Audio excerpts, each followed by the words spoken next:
Hello and happy Metta Monday. I am bringing in a little bit of literature and philosophy in addition to my normal patter of Buddhism and neuroscience. And I wanted to start by just sharing something that happened to me in yoga class on Saturday morning. I was with one of my favorite teachers, and she does sort of like a Saturday morning sermon. And we were just seated with eyes closed, and she mentioned the first of the Four Noble Truths. She said, "There is suffering." And I've heard that phrase, I've read that phrase, I've sat with that phrase for coming up on 20 years. And for the very first time, when I heard the words, "there is suffering," these other words dropped in alongside them, almost like dropping through my head into my heart. And the words were, "There is love." And I can't express it in words, the effect that had on me, but it was really beautiful. And it reminded me of the Walt Whitman poem, Song of Myself number 51. He has this line that says, do I contradict myself? Maybe I contradict myself.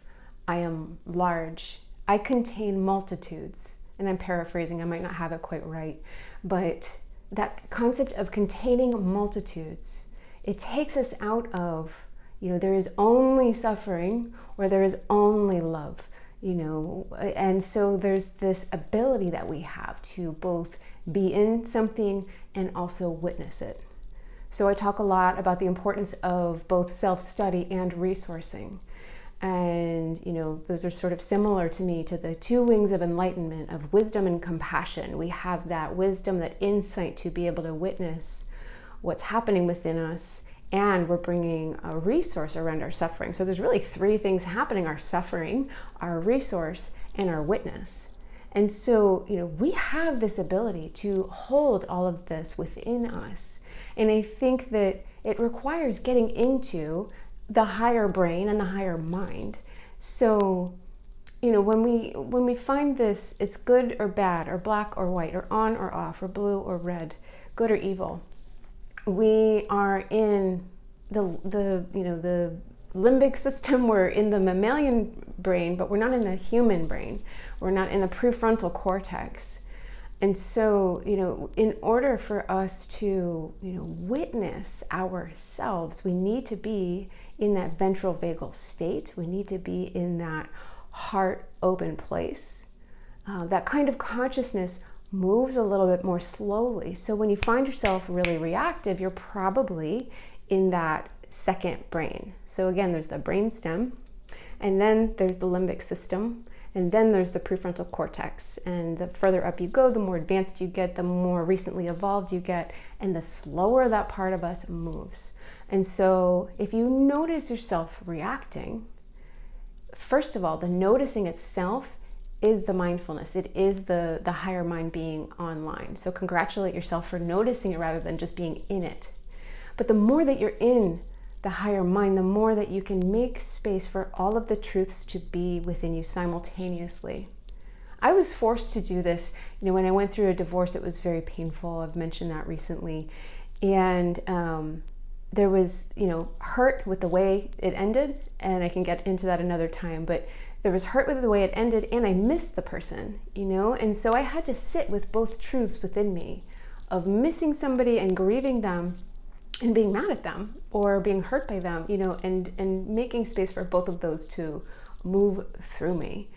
We need to be able to, hold possibility and challenge at the same time. We need to be able to hold love when we feel fear. We need to be able to witness ourselves, contain those multitudes. We need to witness ourselves in order to know when to bring in love, bring in metta, bring in compassion, bring in that grounded equanimity. So, this might stretch your brain a little bit, this idea. It did for me too. Life experience really led me to this insight. Like I said on a recent video, I'm not sitting here as a guru. I'm sitting here as a human who's growing and learning and sharing as I grow and learn. And so I just invite you to sit with that truth of, I contain multitudes. You know, this beautiful quote that I printed out by Rumi that I really love: out beyond the ideas of wrongdoing and right doing, there is a field. I'll meet you there. And a lot of us have heard that part of it, but the next part of this quote is, when the soul lies down in that grass, the world is too full to talk about. He's really talking about moving out of the ego and the lower mind into the consciousness of the higher mind. You know, there's a fullness there you can't even put into words. And my wish for you all, each of you, is to feel that fullness, to feel that possibility of containing multitudes, to be with your suffering rather than being in it. And I'm just sitting here holding that possibility for you. I've also created a group to support this growth. It's called Co-Regulation Nation, and I just love the punniness and the rhyming of it. It's a community for practicing in order to live more fully. And the link is in my bio on Instagram. Message me if you can't find it. I'm happy to connect you to that group. We have about 60 people at this point, and we're just sharing and resourcing, and it's really sweet. It's really new, it's really young, and we're creating it together, but I'd love for you to join.